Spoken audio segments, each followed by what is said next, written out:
Good afternoon, everybody. Welcome and thank you for joining the Federal Communications Commission's second Emergency Connectivity Fund webinar. My name is Allison Baker, and I serve as a policy advisor in the FCC's Wireline Competition Bureau, and I'll be your host for today's webinar. In March, Congress passed the American Rescue Plan Act of 2021, creating a $7.17 billion emergency connectivity fund to provide broadband connectivity and connected devices to students, school staff, and library patrons who would otherwise not have access during the coronavirus pandemic. During today's webinar, we will provide a brief overview of the Emergency Connectivity Fund program, clarify a few common misconceptions, provide answers to the most frequently asked questions, and answer broadly applicable questions submitted in advance and during the webinar. Please submit any questions you have to ecfwebinar@fcc.gov. And please note that today's webinar is being recorded and will be made available on the FCC's website after the event. I want to take a moment and introduce today's presenters in the order that you will be hearing from them. Molly O'Connor is an attorney advisor in the Telecommunications Access Policy Division of the Wireline Competition Bureau. Gabby Gross is a special counsel in the Telecommunications Access Policy Division of the Wireline Competition Bureau. Sue McNeil is an associate bureau chief in the Wireline Competition Bureau. And Kate DuMichel is special counsel in the Telecommunications Access Policy Division of the Wireline Competition Bureau. And now I'm going to hand things off to Molly to give an overview of the Emergency Connectivity Fund program. Thank you, Allison. Hi, everyone. My name is Molly O'Connor, and I'm just going to start off with a little bit of background on the establishment of the Emergency Connectivity Fund program. Next slide, please.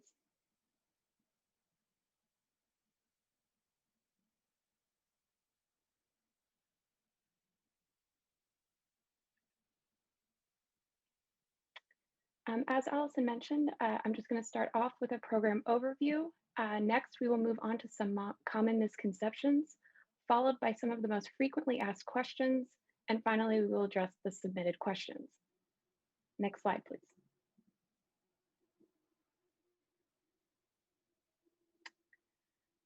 As I mentioned, on the next slide, we will just start off with background on the Emergency Connectivity Fund and how it came to be.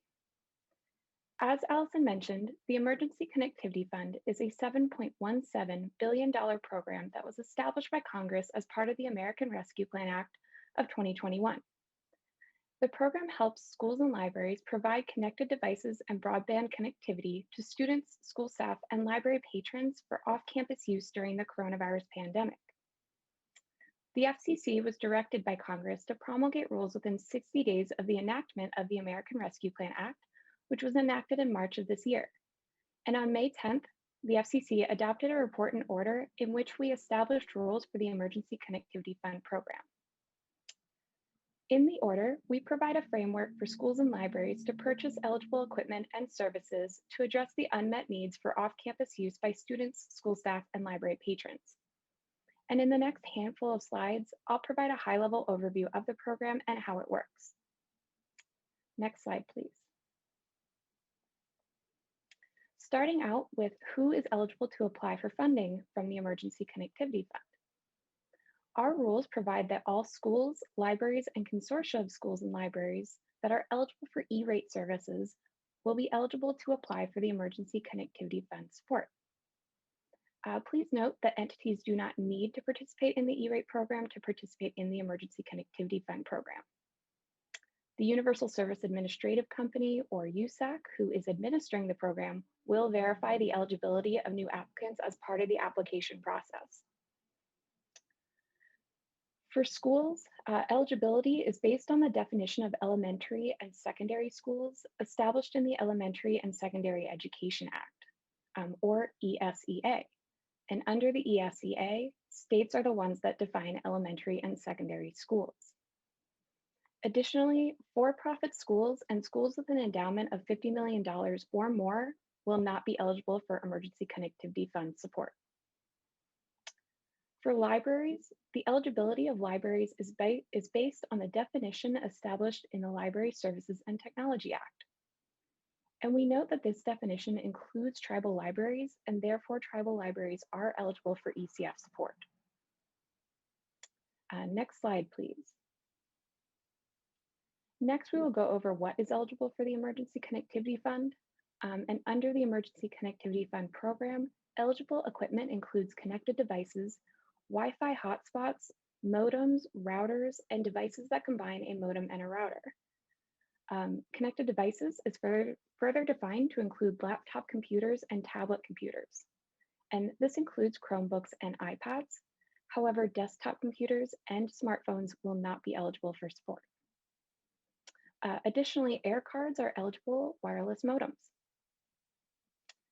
On the next slide, in addition to equipment, schools and libraries can also request support for commercially available internet services to provide either fixed or mobile broadband connections. Dark fiber is ineligible in the Emergency Connectivity Fund program, as is construction of broadband networks and customer premises equipment for receiving datacasting services.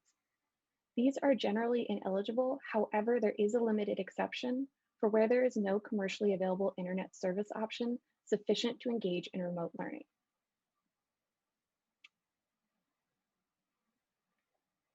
The program will reimburse applicants for reasonable costs of eligible equipment and services. And in the order, the FCC establishes maximum reasonable support amounts for certain equipment. As noted here, there is a cap of $400 for each connected device and a maximum of $250 for each Wi-Fi hotspot provided to a student, school staff member, or library patron. For all other services and equipment, USAC will carefully review the requests and determine with FCC guidance that the expenses are reasonable.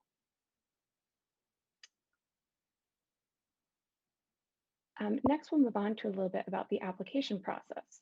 So on June 29th, 2021, the initial 45-day application filing window was opened. This will run through August 13th, 2021. So just to be clear, as of today, applicants have 10 days left to apply for funding before the application filing window closes on August 13th. And that is next Friday, August 13th. In the initial window, we will fund equipment and services provided between July 1st, 2021 and June 30th, 2022. As part of the application process, schools and libraries must certify that they are only seeking support for equipment and services for use by eligible users who would otherwise lack access to devices or connectivity sufficient to meet their remote learning needs. In addition, schools and libraries must certify that they have complied with all state, local, and tribal procurement requirements. Although unlike the E-rate program, there are no FCC mandated competitive bidding requirements for the Emergency Connectivity Fund program.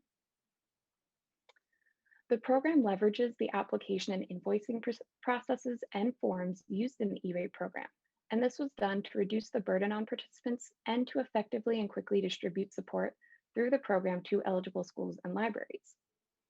To apply, schools and libraries must complete the ECF FCC Form 471 application. The application can be accessed by visiting www.emergencyconnectivityfund.org. And this concludes the brief overview of the Emergency Connectivity Fund program. Next, I will let my colleague Gabby Gross go through some of the most common misconceptions about the ECF program.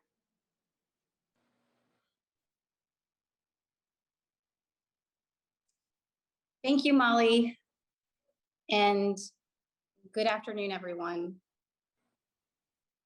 The list of misconceptions that I'm about to go over are ones we have most commonly heard about in the last few weeks and that we wanted to highlight here to clear up any confusion. So the first common misconception is that schools cannot apply for ECF funds unless they have surveyed all parents to determine need. And this one is false. Our rules only require that schools provide best estimates of unmet need when they apply for funding. And we leave it up to the school to determine the best method for doing so. So for example, a school may decide to conduct a survey of parents to come up with their estimates, but it is not required to do so. The second misconception, if schools have returned to in-class instruction for the upcoming school year, they are not eligible to participate in the program. This is one that we've heard come up frequently, and it is also false.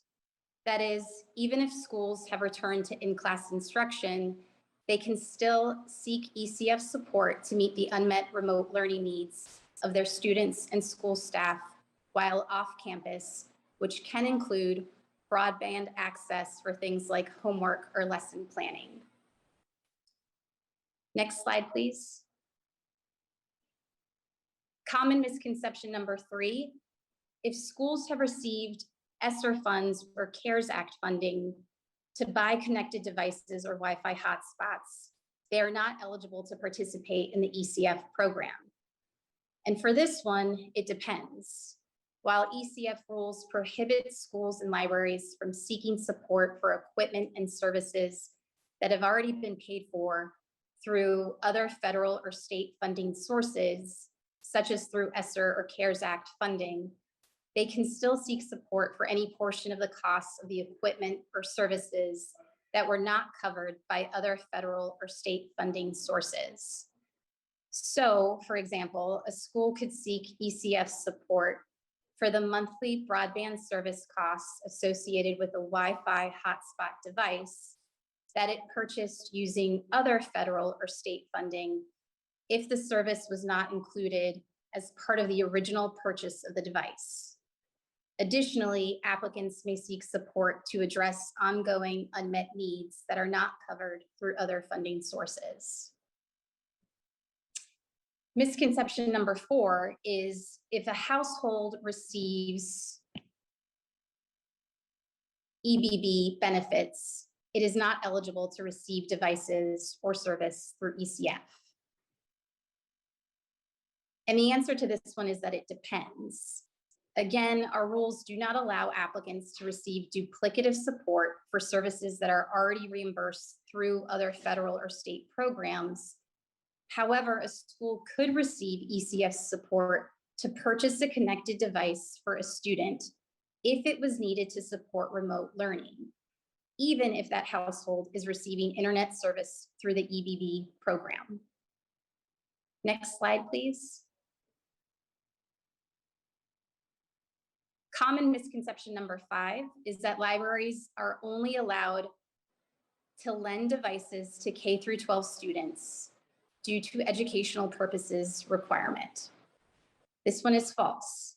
While the rules do require that all applicants use ECF support primarily for educational purposes, which in the case of a library, we've defined as activities that are integral, immediate, and proximate to the provision of library services to library patrons, there's no restriction that libraries lend devices to K through 12 students. And in fact, the report and order makes clear that library patrons may include library staff.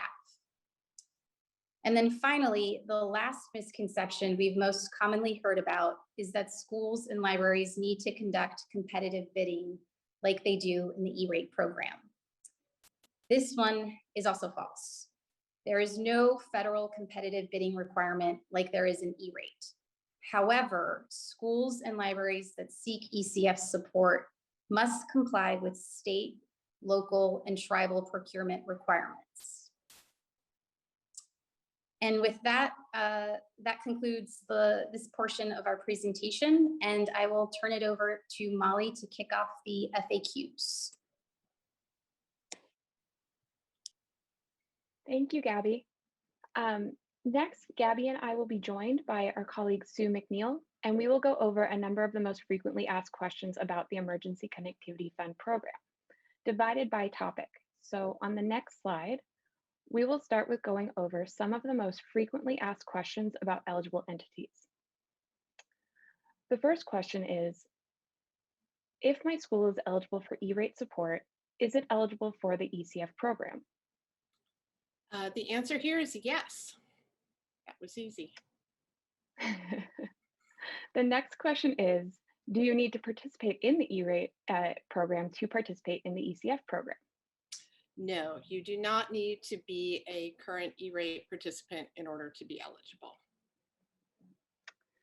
And are private schools eligible for the ECF program?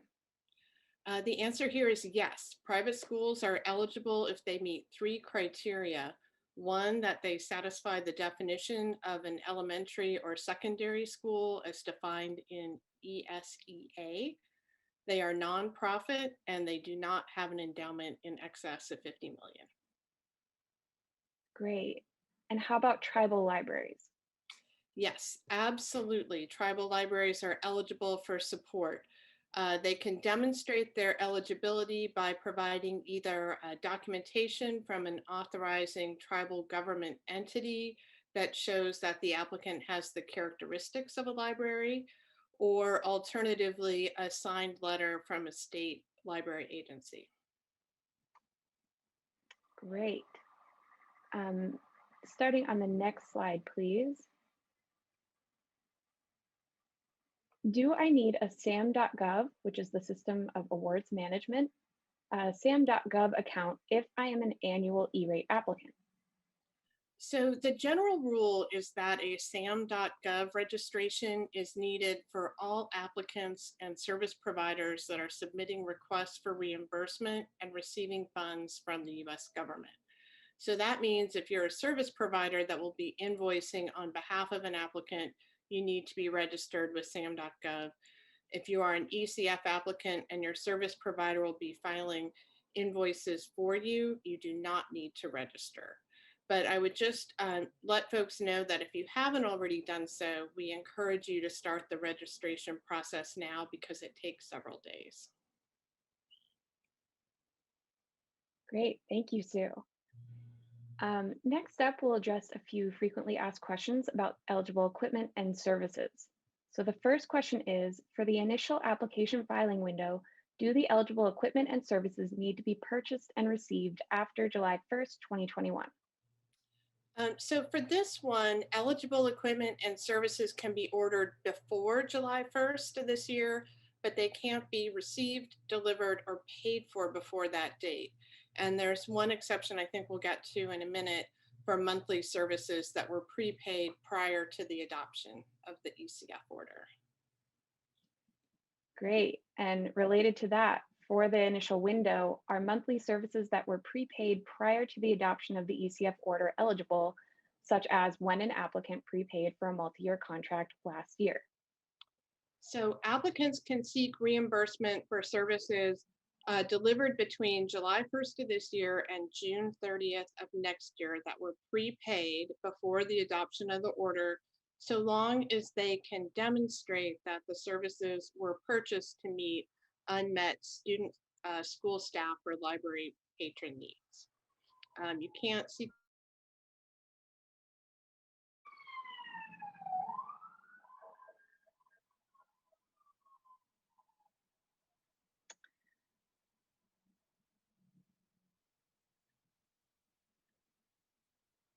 Okay.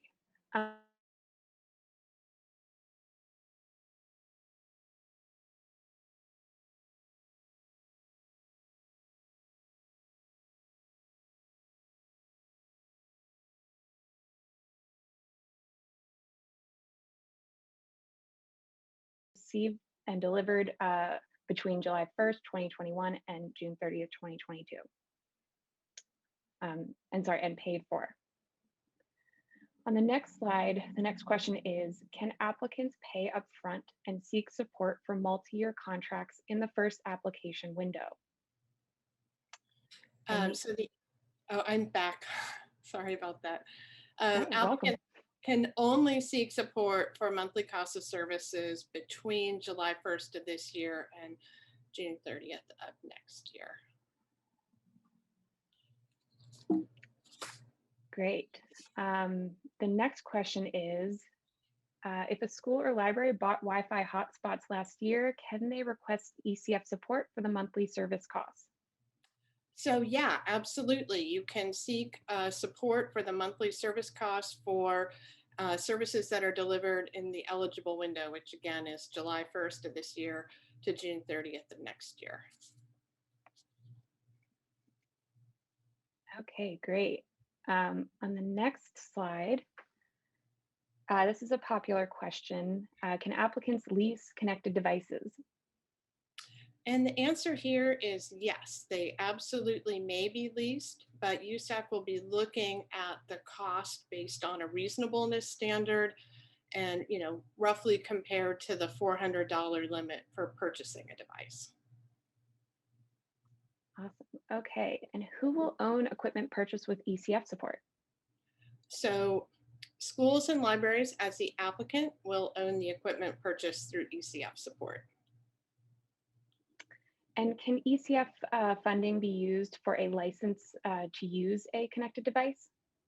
So licenses included in the base price of the connected devices are eligible and don't require cost allocation, but separately priced licenses are not eligible for funding.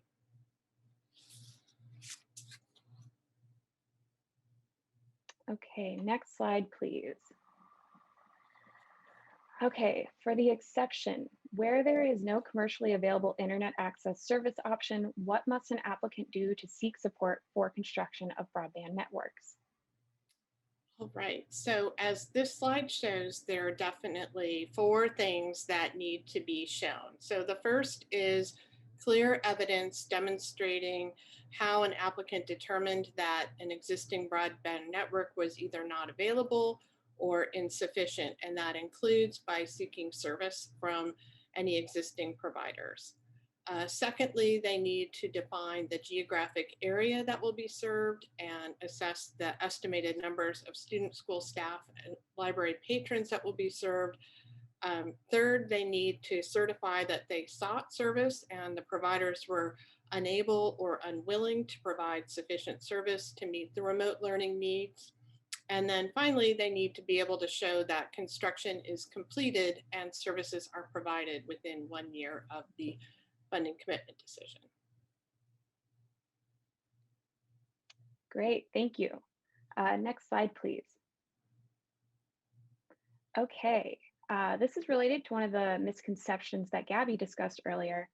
If a school reopens and students and school staff are attending school in person, is off-campus equipment or services for that student or a teacher still eligible for support? Yep, as Gabby mentioned, it is eligible for support to help support lesson planning or for homework, as long as you can demonstrate that a student or school support person would otherwise lack sufficient access. Thank you. Okay, and the next question, in the event that students are attending school in person, can they bring their connected device back on campus? Yes, absolutely. We do permit use of the devices on campus, but the primary use is for off-campus access.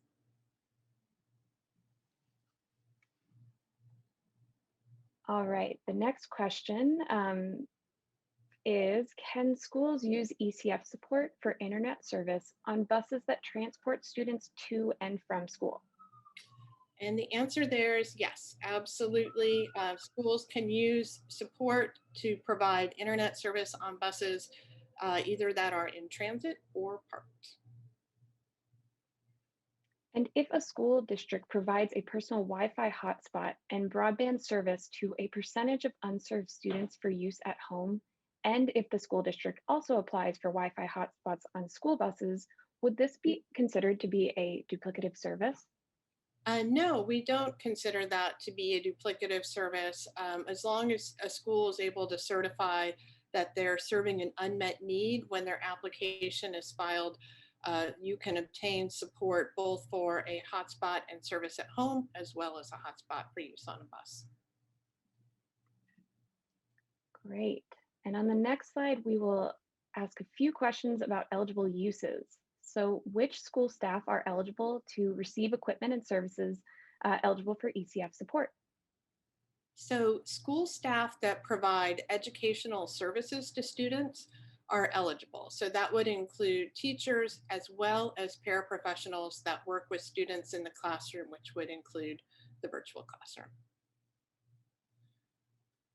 Okay, the next question is, for parked school buses or any other multi-user location, are other members of the community besides the students and school staff permitted to use the internet access?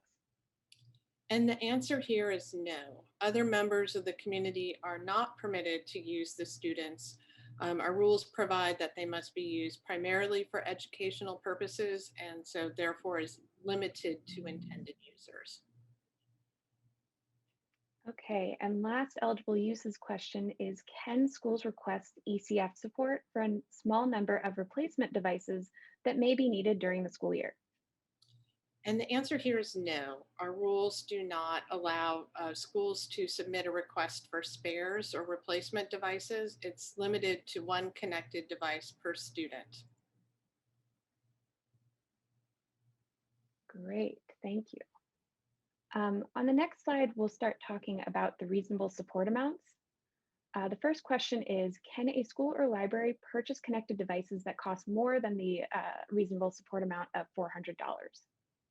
Yep, and the answer is absolutely. Schools and libraries can purchase more expensive connected devices, but we will only reimburse up to $400 for each laptop and $250 for a Wi-Fi hotspot. And the next question is, can the $250 cap on Wi-Fi hotspots be used for hardware and monthly services, or just the hardware? So the $250 limit is only a cap on the hardware costs, and schools and libraries can seek separate reimbursement for monthly services so long as they're reasonable. Great. And then are monthly service costs limited to the $25 per month? The answer here is no.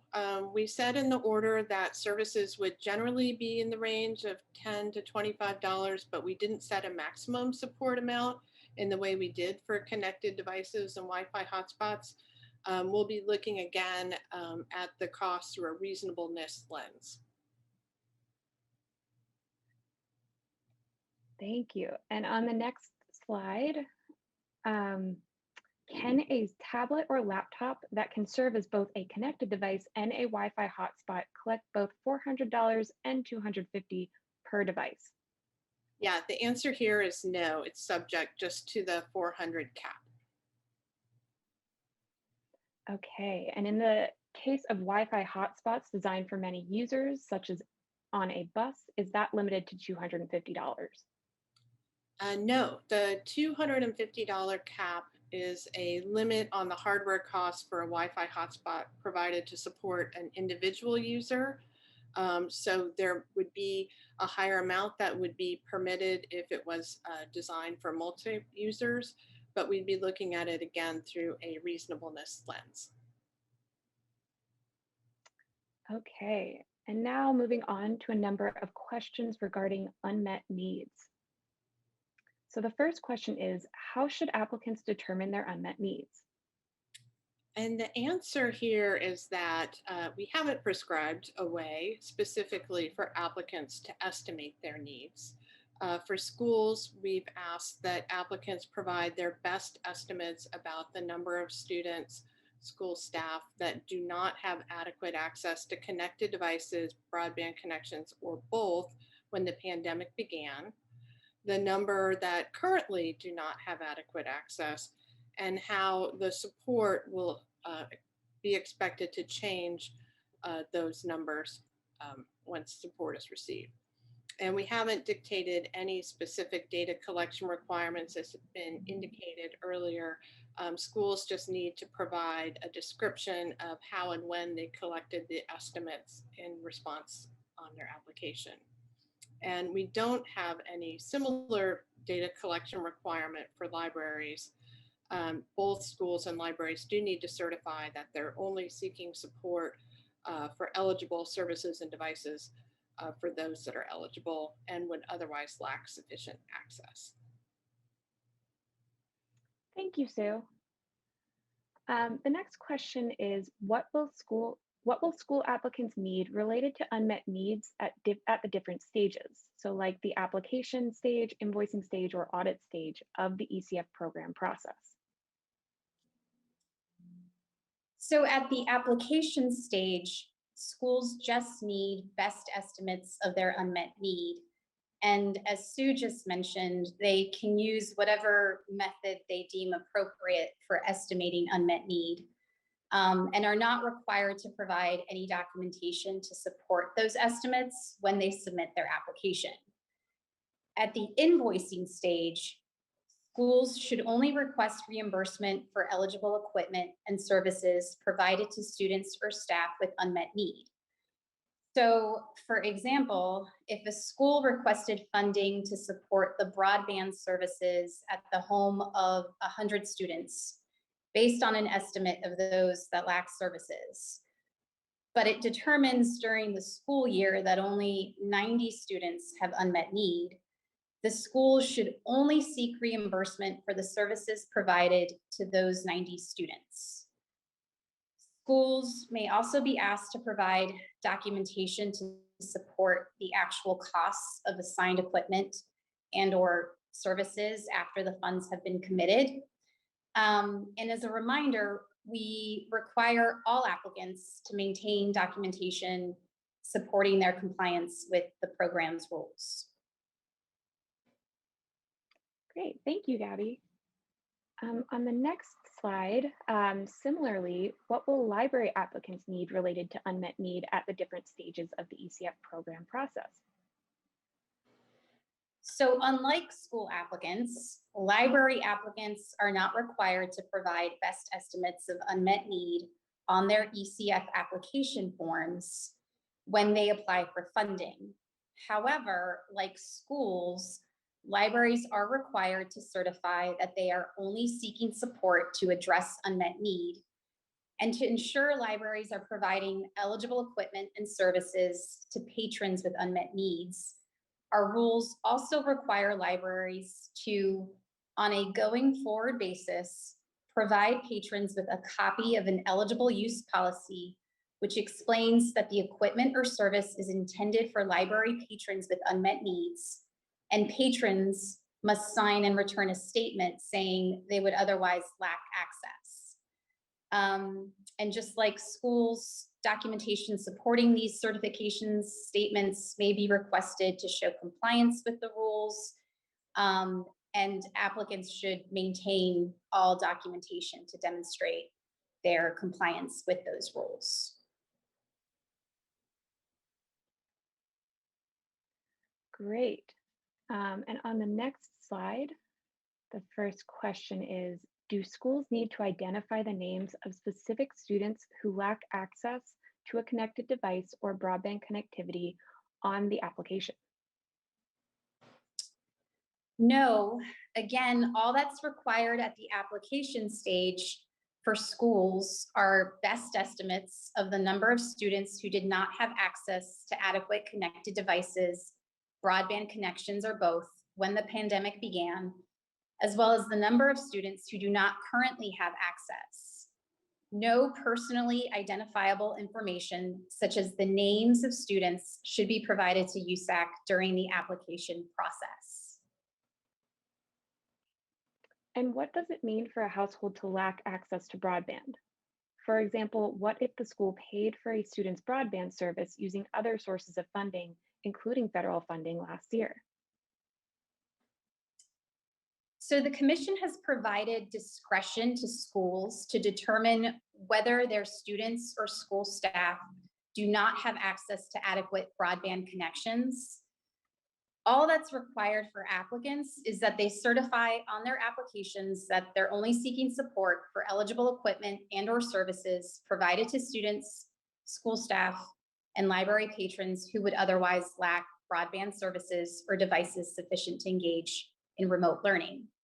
And we encourage schools and libraries to make reasonable efforts to make such a determination and retain documentation about the basis for doing so. Okay. On the next slide, thank you. Does a school need to use a survey to demonstrate unmet need on their application? So as we mentioned earlier, no, a survey is not required. Schools are required to provide best estimates of unmet need at the time they submit their application, and they may use whatever method they deem appropriate for estimating that need. And given that it's summer vacation, what should a school do if it does not know exactly how many students lack broadband access at home? So again, at the application stage, schools just need to provide best estimates of their unmet need to request funding. Once it's time to invoice, schools may only request reimbursement for services that fulfilled an actual unmet need of a student or staff member consistent with the certifications that they make on their application. And as a reminder, schools may be asked to provide documentation to support actual costs of services to those students and staff with unmet needs after funds have been committed.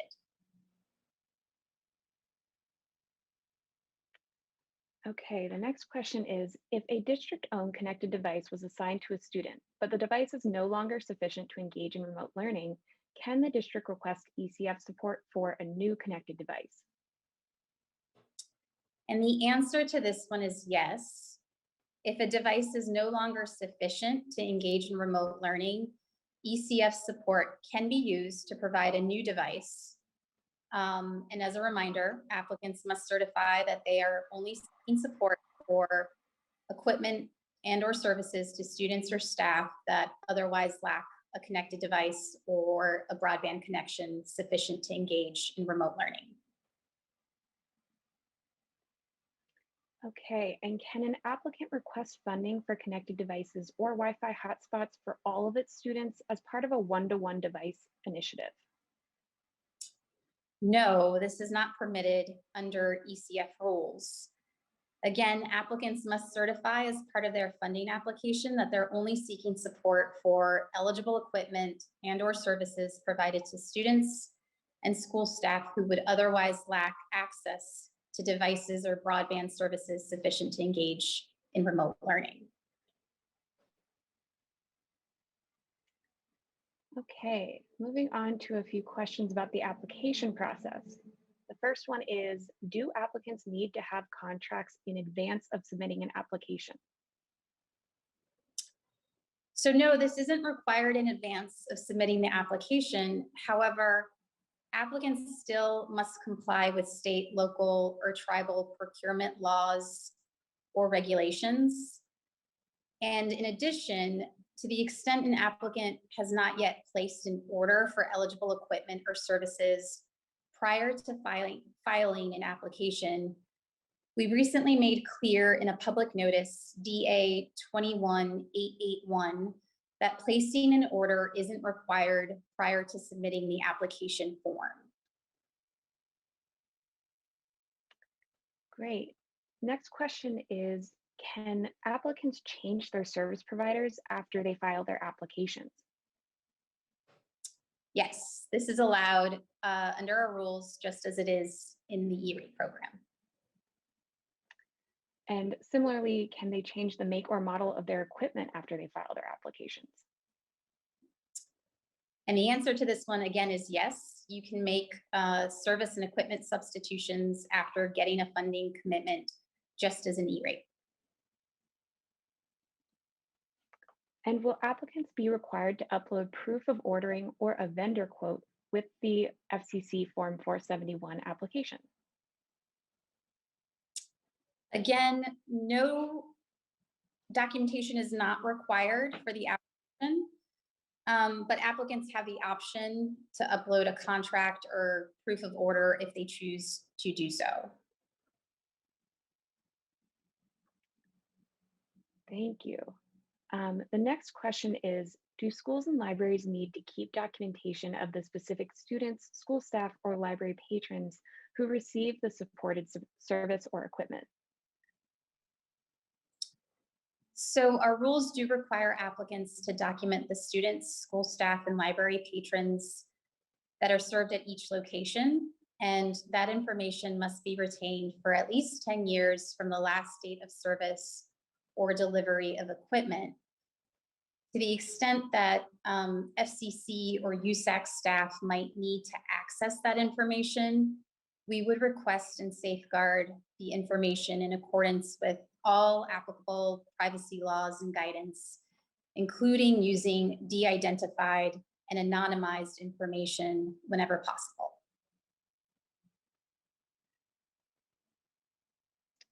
Okay, and the next question is, when requesting funding for equipment, what should an applicant use as the service end date in the application?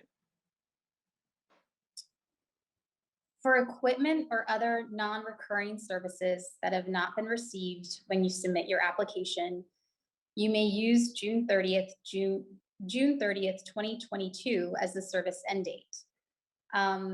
We recently set the service end date in public notice DA 21881, and we encourage you all to take a look at that notice for further details.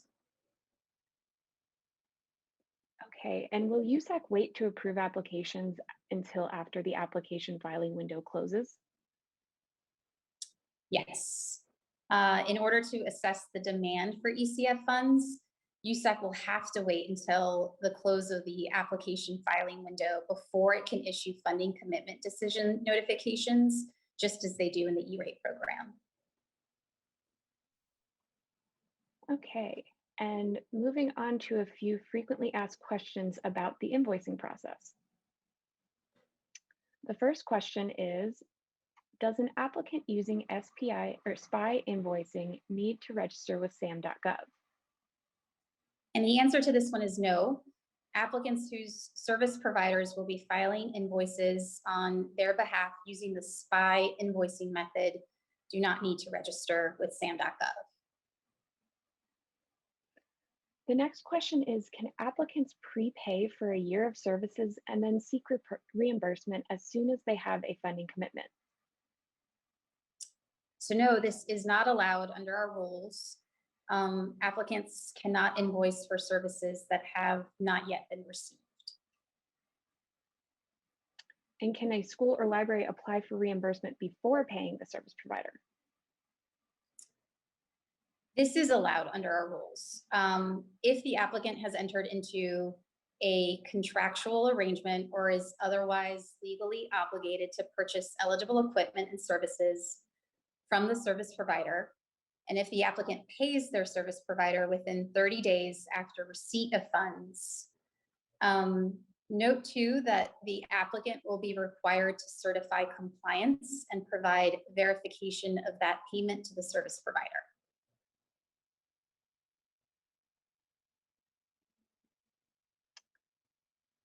Okay, the next question is, do approved applicants that receive recurring monthly services need to submit invoices within 60 days of each monthly invoice? So no, for recurring services that are invoiced on a monthly or a periodic basis, applicants may invoice within 60 days of the last date of service, which means they must invoice at least once by August 30th, 2022 for services received through June 30th, 2022. And for equipment purchases, what is the deadline for filing requests for reimbursement? So we touched on this one in an earlier FAQ, but just to reiterate, for equipment or other non-recurring services that have not been received when the applicant submits the application, applicants may use June 30th, 2022 as the service end date, and the invoicing deadline would then be 60 days from the date of the funding decision letter. A revised funding commitment decision letter approving a post-commitment change or a successful appeal of previously denied or reduced funding, or August 29th, 2022, which is 60 days after June 30th, 2022, whichever is later. And again, more information on that can be found in Public Notice DA 21881. Okay, thank you. And on the next slide, we'll address one frequently asked question we've been getting about the Children's Internet Protection Act. And the question is, do the SIPA requirements apply for all equipment that is eligible for ECF support? The answer to this one is no. SIPA requirements apply only to school or library-owned computers, and only when the school or library receives ECF or E-rate support for internet access or internet services, or E-rate support for internal connections or network equipment for internet access, internet service, or internal connections. And as an example, while SIPA does not impose any requirements on Wi-Fi hotspot devices, the purchase through ECF of such Wi-Fi hotspots would qualify as network equipment and would require SIPA compliance for the schools or libraries' computers. Okay, and then the next question is regarding duplicative funding. Can an applicant receive ECF funding for a broadband connection to the home for a student that previously received support for that connection from another government program, such as CARES Act funding, which may no longer be available? So this is another one we touched on as a common misconception. But to reiterate here, ECF rules do not permit applicants to receive duplicative support for the portion of the services that have already been reimbursed through other federal or state programs. If a student's household is receiving support from, for example, the EBB program for broadband internet access connectivity, the student would not be eligible for broadband connectivity under the ECF program. If the previous program funding is no longer available and the student as a result lacks adequate access, then the applicant may seek funding for providing broadband connectivity to that student. Additionally, a student whose household is receiving broadband service through the EBB could receive a connected device through the ECF program if they would otherwise lack such access. Okay, thank you, Gabby. So that concludes the frequently asked questions about the Emergency Connectivity Fund program. But before we move on to answering some of the questions that we've received in the ECF webinar inbox, there are a few other resources that we wanted to mention. And please note that in addition to having the links on the slide, all of these items or links to these items can be found on the FCC's ECF website at fcc.gov/emergency-connectivity-fund. So the first one is the FCC recently posted an overview guide of the application to the FCC's website. There is also a step-by-step guide to the application available on USAC's website at www.emergencyconnectivityfund.org. Also to mention that on the FCC's Emergency Connectivity Fund page, there are a number of the frequently asked questions, many of which we addressed today. And to note, we are constantly updating this list with responses to common questions we're receiving. So we urge you to keep checking back for the most up-to-date information. We also posted a written version of the common misconceptions that Gabby shared with you earlier today. And to note that USAC offers weekly office hours to answer questions about the application process. And to participate in those, please register through the emergencyconnectivityfund.org website. And on that website, you can also find recordings of past trainings offered by USAC, including past office hours. And additionally to note, a recording of the last FCC ECF webinar from June is available on the FCC's ECF website, and this webinar will be made available in the future. And then finally, for additional assistance with program questions, problems, and systems issues, please call the Emergency Connectivity Fund Customer Support Center, or the CSC, they can be reached at 800-234-9781. And the CSC is available to answer both general and specific individual questions for applicants and service providers. And they will be open Monday through Friday from 8 a.m. to 8 p.m. Eastern Time. And that concludes this presentation. And next, I will hand it over to my colleague, Kate Dumichel, who will be answering some of the questions that you all have submitted into the ECF webinar inbox. Hi, everyone. So I'm going to be going through some of the questions that we received in the last couple of days. The first question that we got are not, well, and I'm not going in any particular order. Are nonprofits eligible for funding? And they wrote about a senior program that they're working on. No, ECF funding is limited to schools, libraries, and consortia of schools and libraries. The next question that we have is one that we're getting a lot of questions about, and this is the computer software eligible for ECF support? And as Sue stated previously about licenses, software that's included in the base price of the connected device is eligible for support and does not require cost allocation, but separately priced software is ineligible for ECF funding. And service providers should not bundle together ineligible software licenses, content filtering, security services, just for the ECF program. But if it is their normal business practice to include the license with the equipment, it does not need to be cost allocated. We've also had questions about the $400 maximum reasonable support amount.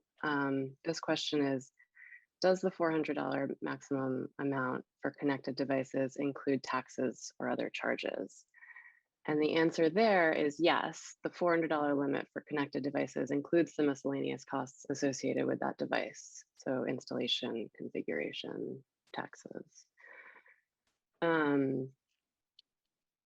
We've also had questions about whether installation and configuration services should be included in the same line item on the application. And those should be requested as a separate line item, ideally associated with the connected device line item. The next question is a bundled 3-year warranty that includes accidental protection eligible? So the eligible services list says a manufacturer's multi-year warranty for a period of up to 3 years that's provided as an integral part of the eligible component without a separately identifiable cost is also eligible.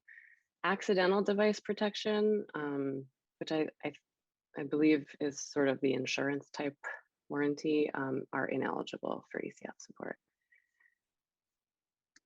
Next question we have is, how do homeschools participate? So the order stated that when homeschooled students who lack access to eligible equipment or services are considered to be enrolled in public or nonprofit private schools that provide elementary or secondary education under the law of the applicable state, those schools can seek support from the Emergency Connectivity Fund for funding to provide the homeschooled students with eligible equipment or services. Similarly, eligible libraries could purchase eligible equipment or services for library patrons, which may include homeschooled students using ECF support. We had a couple of questions about the open data platform. The first is, when will USAC be posting the application information in the open data platform? And the order states that the application and pricing data will be made available within 160 days of when the window closes in 10 days, but we are making every effort to make this data available earlier if possible. And then a separate question asked, is there a website that will list the entities applying for and receiving ECF funds? And while the open data platform does not have ECF information yet, you can see the types of data that USAC shares about the 4 universal service programs on opendata.usac.org. We also have a question about whether a vendor needs a SPIN number for ECF. And the answer there is no, service providers do not need to have a SPIN unless they are offering to invoice on behalf of the applicants. And that a SPIN is a service provider identification number. We had another question about this person is very interested in retrospective funding for expenses that have already been incurred due to the pandemic.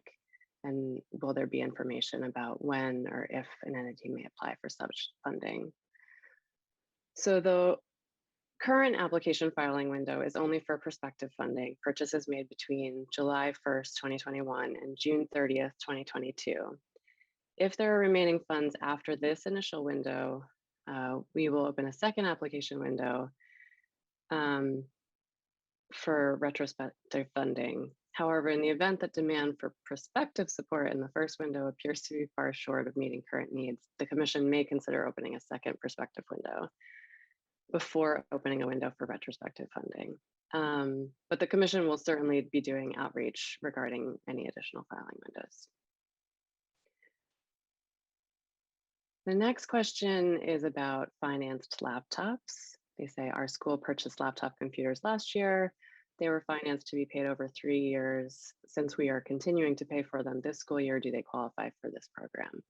Yes, the answer there is yes. Applicants may seek support for the cost of the laptop financing paid between July 1st, 2021 and June 30th, 2022. Another person asked whether their request could be partially funded. And yes, just like in the E-rate program, funding requests may be partially funded if there was a reason such as a school applied for ineligible services. We had another question about whether a school system may submit more than one application, and yes, absolutely. The next question is, many of our students were provided Chromebooks, but they need new batteries. Is this something we can enter as an expense? And the answer there is no, batteries are not eligible for ECF support. This question is one that Gabby talked about in the frequently asked questions, but we're getting it a lot, so I'm just going to repeat it. The question asks, the order says funding is for purchases made between July 1st, 2021 and June 30th, 2022. But the 471 certification states that the applicant has received or has ordered. And they ask if that's correct, do applicants need to have purchased the eligible equipment by the time the application is submitted? So consistent with the clarification provided in the public notice that Gabby mentioned, the certification is being updated to read the applicant or the relevant student, school staff member, or library patron has received, or the applicant has ordered or will order the equipment or services for which funding is sought. USAC is in the process of updating this certification language, but applicants need not delay submitting their applications pending the updated language.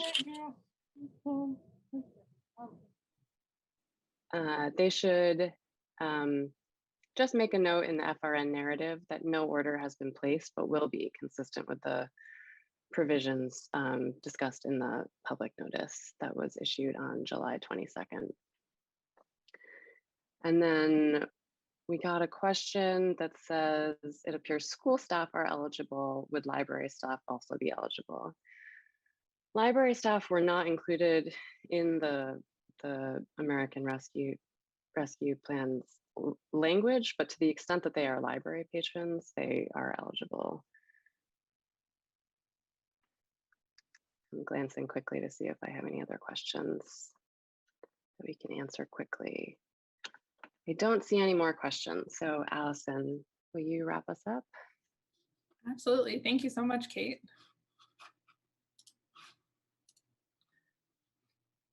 Thanks, Kate. So as we approach the end of the webinar today, I want to thank all of our presenters, as well as the entire Emergency Connectivity Fund team here at the FCC and at USAC, our program administrator, for their hard work in standing up this program. And a special thank you to the outreach and technical teams that helped today's webinar run smoothly. As a reminder, today's webinar is being recorded and it will be posted later on fcc.gov/emergency-connectivity-fund. So you can review the material covered or send it to folks in your network who are not able to attend. As Molly mentioned on that page, there are lots of additional tools and resources to learn more about the program. We've recently added a variety of new materials, including the application overview guide, as well as written versions of the common misconceptions and frequently asked questions that were discussed today. We've also added some new social media images and sample posts and updated the program flyer and the program overview video that features Acting Chairwoman Rosenworcel. And we encourage you to share all of these materials with your networks to help spread the word about this unique emergency funding opportunity for schools and libraries. For more information about the application process, including on-demand training webinars, and to apply, please visit emergencyconnectivityfund.org. If you have any questions that were not answered during today's webinar, please reach out to the Emergency Connectivity Fund Customer Service Center. The number for the Customer Service Center is 1-800-234-9781. And the Customer Service Center is open Monday through Friday from 8 a.m. to 8 p.m. Eastern Time. Thank you all so much for joining us today.